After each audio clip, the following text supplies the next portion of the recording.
বন্ধুরা, কেমন আছো তোমরা? সবাই ভালো আছো তো? লাইফস্টাইল উইথ চিঙ্কুর তরফ থেকে তোমাদের সবাইকে ওয়েলকাম করছি।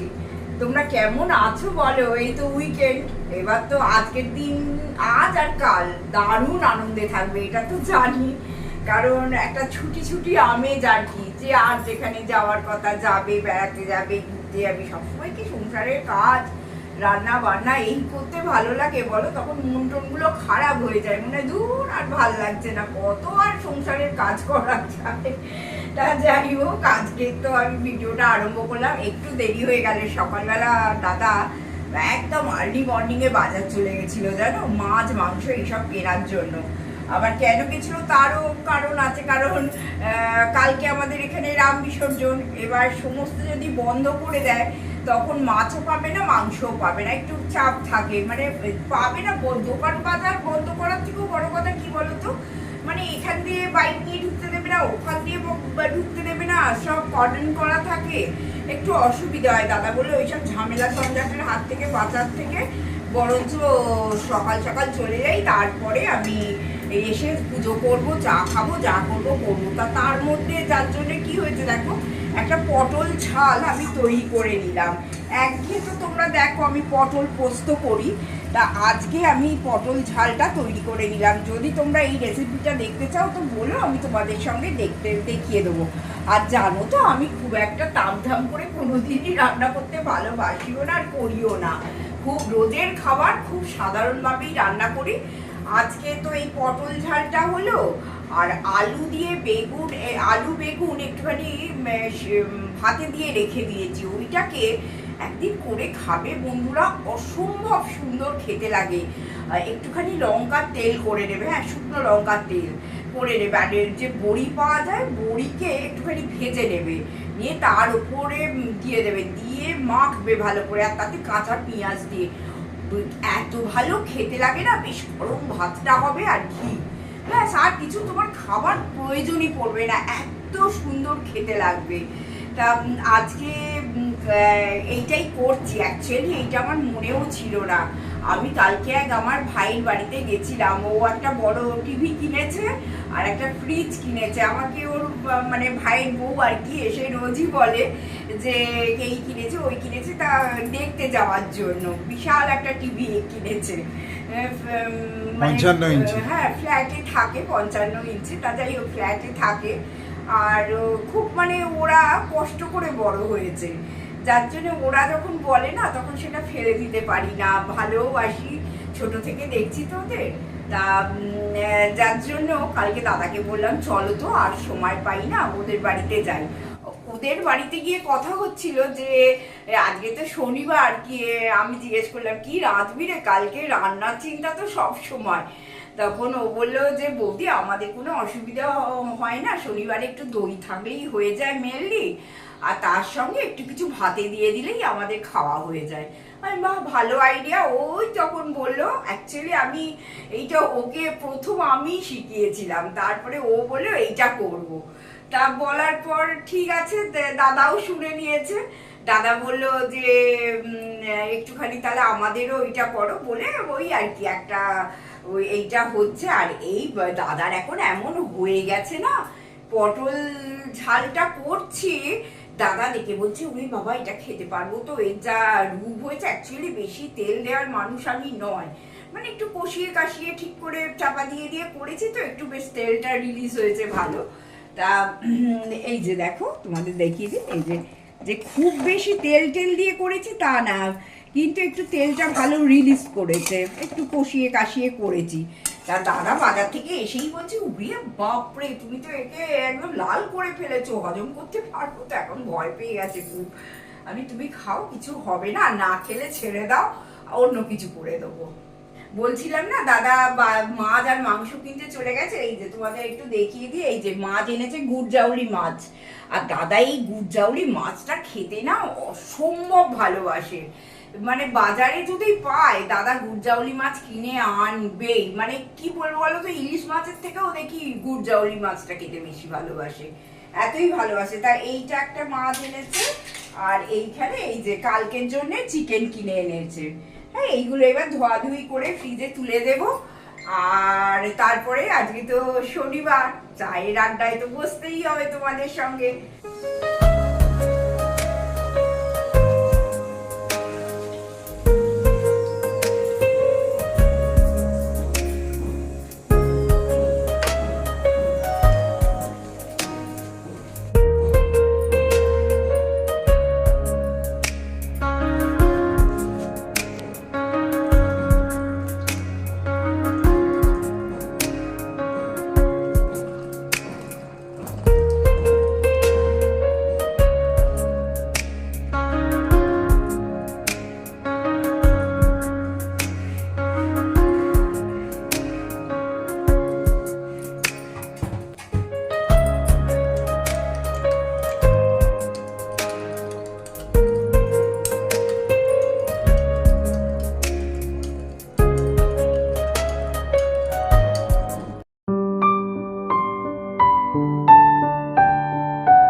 রান্না বান্না হয়ে গেল, এইবার একটু শান্তিতে আমার প্রিয় কাপ নিয়ে আজকে চা খেতে বসেছি। ভীষণ প্রিয় কাপ আমার এটা। এটাও কিন্তু সবুজ,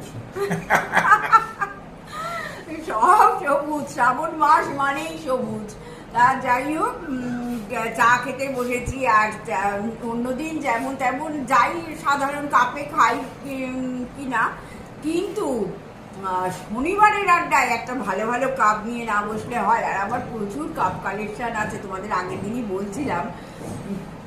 মানে এত শখ না, ভালো ভালো কাপ যেখানেই দেখি কিনে নিয়ে চলে আসি জানো। আর জানি না, মানে এই তো বয়স হয়ে যাচ্ছে, কি হবে কি জানি না, যা দেখি তাই কিনতে ইচ্ছা করে, কিনেও নি, এই করেই জীবনটা চল। দাদাকে বললাম যে চলো অন্য ঘরে গিয়ে বসি, বন্ধুরা তো একই জায়গায় গান শুনে শুনে পাগল হয়ে যাবে তোমার। তখন বলছে যে না না না, এই শনিবারের আড্ডা মানেই এইখানে ওই কুশনগুলো তোলা থাকবে, আর দাদাতে আমাদের বসে থাকবো চায়ের পেয়ালা নিয়ে। শনিবারের আড্ডাটাই বেশ ভালো হয়। তাই বললাম যে আজকে বন্ধুদের সঙ্গে একটু কথা বলো না, গান নিয়ে একটু প্রবলেম হয়, সেই তো দাদা তোমাদের গান শোনাবেই, তোমরা সবাই বাহবা দাও দাদার গানে। মুনো সেই দিন বলেছে, বাবা দাদা বলে বাথরুম সিঙ্গার। দাদা মোটেই বাথরুম সিঙ্গার না, দাদার গলায় এত সুন্দর সুর, দাদা তো আরো আগ্রহ বেড়ে যায়, যেটা দাদা তোমাদের বলে সবসময়, যে যদি একটু লাইক করো, যদি একটু কমেন্ট করো, বা ভিডিওটা যদি একটু ভালো লাগে, যদি তোমরা সাবস্ক্রাইব করে দাও, তাহলে আমাদের যেমন এনার্জিটা দারুণ বেড়ে যায়। মানে বিশ্বাস করবে না, একটা দুটো যদিও সাবস্ক্রাইব হয় না, প্রচণ্ড এনার্জি বেড়ে যায়, যে বন্ধুরা আমাদের ওপর ফেজ রাখছে, আমাদেরও উচিত যে বন্ধুদের ঠিকঠাক ভাবে সব কিছু দেওয়ার আর কি। তা প্লিজ ভিডিওটা সাবস্ক্রাইব করে দিও। আমরা একটুখানির জন্য আটকে গেছি, তাহলে আমাদের খুব ভালো লাগবে। নাও দাদাকে এবার দিয়ে দিচ্ছি, দাদা পুরো একদম বসে আছে গান করবে। সাবস্ক্রাইব ইত্যাদি নিয়ে আমি খুব একটা কথা বলবো না, কারণ বলে বলে আমি মানে রিয়েলি ফেড আপ। তো যাই হোক, সেটা আমাদের নসিবে নেই, কপালে নেই। অনেকে দেখবে মই আছে অথচ উঠতে পারে না, তো আমাদেরও সেই রকম, হয়তো ওটার মই আছে, আমরা হয়তো উঠতে জানি না। তো আমি নাচতে না জানলে উঠানের দোষ, মইয়ের দোষ ইত্যাদি বলবো না। তো আজকে শনিবারের আড্ডা সবসময় একটা প্রিসিয়াস। আর দেখো, আমি এটা অস্বীকার করার কোনো রাস্তা নেই।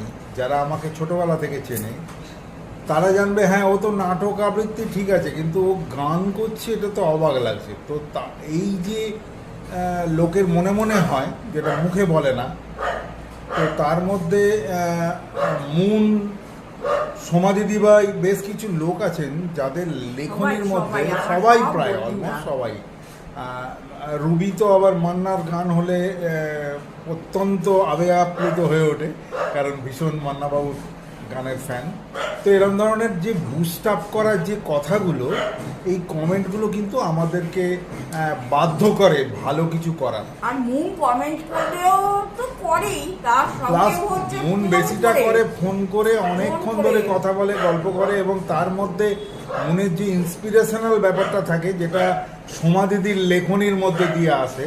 তো যাই হোক, সেটা সবাই অনেকেই করে, কিন্তু এর থেকে আমাদের একটা এই শনিবারের আড্ডাটা চালিয়ে যেতে উৎসাহ জাগায়। রিসেন্টলি যেমন প্রগতি দারুণ বা অ্যাপ্রিসিয়েট করে, শ্রীপর্ণা, হ্যাঁ, মৌসুমী দিদিভাই, হ্যাঁ, মিতালি দিদিভাই, হ্যাঁ, জয়িতা দিদিভাই কালকে একটা মানে দুর্ধর্ষ মেসেজ করেছেন। থ্যাংক ইউ জয়িতা তোমাকে, যে আমাদের মতো একটা সাধারণ মানুষের সাধারণ ব্লগ দেখার জন্য তোমার যে এতটা আগ্রহ প্রকাশ, মানে তোমাকে আমি করজোরে প্রণাম জানালাম, ছোট হও বড় হও। কারণটা ভিউয়ারদের জানা দরকার। জয়িতা দিদিভাইয়ের লাস্ট 3-4 দিন ধরে মোবাইল খারাপ হয়ে গেছে, এখন উনি ব্লগ দেখতে পাচ্ছেন না। মিতালি দিদিভাই আবার আমাদের মানে বৌদির ব্লগ না দেখলে ঠিক রাতে, দুপুরে বা রাতে ঘুমাতে পারেন না। এটা তো পরম পাওয়া আমাদের জন্য, আমি তো বারবার বলি এই বয়সে। আর জয়িতা দিদিভাই যেটা লিখেছেন সেটা হচ্ছে ভীষণ ভীষণ ভীষণ খুশি হয়েছি আমরা দুজনে মিলে। আমি রাতে প্রায় 11টা-12টা পর্যন্ত এডিট করতে করতে ওকে বলছি, জানো দিদিভাই কি লিখেছেন, আমার 3 দিন ধরে খারাপ হয়ে গেছে, প্রথমবারে লিখতে পারিনি, দ্বিতীয়বারে আবার কমেন্ট দিয়ে লিখেছেন, জানো দিদি তোমার ব্লগ দেখবো বলে আমি আবার একটা মোবাইল কিনে তবে তোমার ব্লগ দেখছি। এটা যে কি পরম শান্তির, পরম আনন্দের, মানে শেয়ার করা যায় না। দেখো বলে ছোট করবই না, একটাই বলবো, অনেক অনেক ভালোবাসা জানালাম তোমাদের। না, বড় বড় চ্যানেলের যেমন অনেক অনেক সাবস্ক্রাইবার, অনেক অনেক ভালোবাসা, অনেক অনেক উৎসাহ দেওয়ার লোক আছে। আমাদের ছোট্ট পরিবারে অল্প লোক, আমি যেমন নামে সবাইকে চিনি এবং 2-1জনকে তো ফেসবুকের মাধ্যমেও চিনি। তো যাই হোক, সেটা পরে। আর দাদা না, মানে আমার যদি নাও সময় হয় বা আমি কিছু করতে পারলাম না, দাদা কিন্তু অনেক রাত পর্যন্ত বসে বসে তোমাদের জন্য সুন্দর করে গুছিয়ে আনসারগুলো দেওয়ার চেষ্টা করে। যে আগে কথা বলিনি, বৌদি ভার্সনটা জেনে নি যে বৌদি কি বলতে চাইছেন, কোন কোশ্চেনটায় কি উত্তর দেবে। আমিও দিই, তো সেটা বৌদিও লেখে, আমিও লিখি। তবে বৌদি ইদানিং সময় কম পাচ্ছে, যার জন্য বৌদির থেকে ভার্সনটা জেনে নিয়ে আমি উত্তর দিই। তো এই হচ্ছে ব্যাপার। এমন নয় যে বৌদির হয়ে দাদা উত্তর দিচ্ছে, অনেক সময় দাদা বৌদিরই তো বলো, তোমরা দাদাকেও ভালোবাসো, এটা তো আমার এটা বলার অপেক্ষা রাখে না। এটা বৌদির চ্যানেল, দাদার নয়। না, দাদা বৌদি জয়েন, নামটা লাইফস্টাইল উইথ টিঙ্কু হতে পারে, কিন্তু আমাদের যদি কোনোদিন তোমাদের ভালোবাসায় আমার চ্যানেল যদি সত্যি দাঁড়ায় বা কিছু করতে পারি তোমাদের সহযোগিতায়, ভালোবাসায়, তাহলে অবশ্যই আমি দাদার নামটা এই চ্যানেলে ঢুকিয়ে দেবো, সেই আশায় আমি বসে আছি। তার জন্যে তোমাদের একটু সহযোগিতা, সহানুভূতি আমাদের উপর নিশ্চয়ই থাকবে, এটা আশা করি। দেখো, তোমরা গান ভালোবাসো, আর আজকে যে গানের দায়িত্ব আমি নিয়েছি, জানি না একই গল্প বলবো, কপিরাইট অ্যাক্ট। তবে কপিরাইট অ্যাক্টে খুব কড়াকড়ি না করলেও কতগুলো টোটকা আমি জেনে গেছি। সেই টোটকাগুলো প্লেস করলে অনেক ক্ষেত্রে উদ্ধার পাওয়ার রাস্তাও আছে। ইউটিউব সময় দেবে না এত সময়। আবার জঞ্জাল ফেলা লোক এসে গেছে, যা বাঁশি বাজাচ্ছে পুরোটা এখানে উঠছে, গান কি দাঁড়াবে আমি জানি না। তো মান্নাদের যারা গান পছন্দ করো, আমি একসময় মান্নাদের ডাইহার্ট ফ্যান ছিলাম, একসময় না এখনো। এবং ডাইহার্ট ফ্যানের সাথে সাথে আমি এটা বলতে পারি, মান্নাবাবুর যেখান যা গানের অনুষ্ঠান হতো আমি চেষ্টা করতাম। এবং আমি বিয়ের পরেও আমার নববিবাহিত বধূকে নিয়ে আমি কিন্তু আলাপের ফাংশন দেখতে রবীন্দ্র সদনের উল্টো দিকে, তখন মাঠ ছিল, সেখানেতে গিয়ে দেখেছিলাম, অসাধারণ লেগেছিল। সেটা ভুলতে পারি না, সেটা আমাদের সারা জীবন স্মৃতি। মান্নাবাবু হেমন্তবাবু তাদের আলাদা আলাদা জুড়ি মেলা ভার। তো আমি আর কথা প্রলং না করে আজকের অনুষ্ঠান আমার গান দিয়ে শেষ করব। তোমরা সবাই সাবস্ক্রাইব করো, আবার বলে ফেললাম, সাবস্ক্রাইব করো, একটু প্লিজ কমেন্ট লিখো। অ্যাটলিস্ট তুমি আছো এটা জানলে না মনের জোরটা বাড়ে, যে না আমাদের বন্ধুরা আছে, পাশে আছে। আর লাইক কোনো কিছুই নেই, শুধু বুড়ো আঙুলটা টাচ করলেই লাইক হয়ে যায়। আর রোজ সাবস্ক্রাইব করতে হয় না। কালকে এক ভাইয়ের বাড়ি গিয়েছিলাম, সেখানে শুনলাম ওরা নাকি রোজ সাবস্ক্রাইব করে। তার মানে কি দাঁড়াচ্ছে, রোজ সাবস্ক্রাইব করলে একদিন অন হচ্ছে, আরেকদিন মাইনাস হয়ে যাচ্ছে, আবার অন হচ্ছে, আবার মাইনাস হয়ে যাচ্ছে। এটা লাইফ টাইম সাবস্ক্রাইব রোজ টিপতে হয় না, একবার টিপলে সারা জীবনের জন্য। যাক, আর প্রণাম করলাম না, মান্নাবাবুর একটা নামকরা গান, ছোট গান, প্রচুর সুর লয়ের, আর জানি না আমি ওর 1%ও আমি গাইতে পারবো কি না। তো শুরু করলাম। হ্যাঁ, ও চাঁদ সামলে রাখো জোছনাকে, ও চাঁদ সামলে রাখো জোছনাকে, কারো নজর লাগতে পারে, কারো নজর লাগতে পারে, মেঘেদের উড়ো চিঠি উড়েও তো আসতে পারে, ও চাঁদ সামলে রাখো জোছনাকে,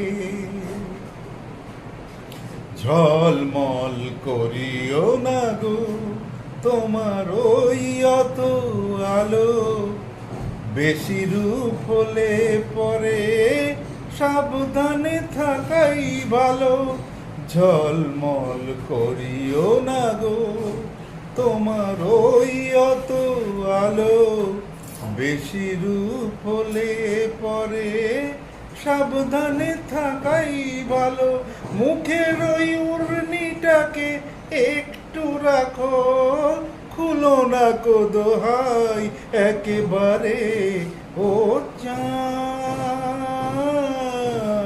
সামলে রাখো জোছনাকে, ও চাঁদ সামলে রাখো জোছনাকে। এই সবে রাত হয়েছে এখনই এমন হলে, মাঝে রাতে আকাশটাতে যাবে যে আগুন জ্বলে, সেই ফাঁকে তুমিও কখন চুরি যাবে, কাকে পাবে বাঁচাতে তোমারে, ও চাঁদ সামলে রাখো জোছনাকে, ও চাঁদ সামলে রাখো জোছনাকে। আজকের মতন গানের সঙ্গে সঙ্গে আমাদের অনুষ্ঠান শেষ করছি। তোমরা সবাই আমাদের সঙ্গে থেকো, নিজেরা ভালো থেকো, আনন্দে থেকো, আর উইকেন্ডটা ভালো করে কাটাও। সবাই সুস্থ থাকো, সবার সার্বিক সুস্থতা এবং সার্বিক মঙ্গল কামনা করে আজকের মতন লাইফস্টাইল উইথ টিঙ্কুর পক্ষ থেকে ভিডিওটা শেষ করলাম। পাশে থেকো বন্ধু, সঙ্গে থেকো।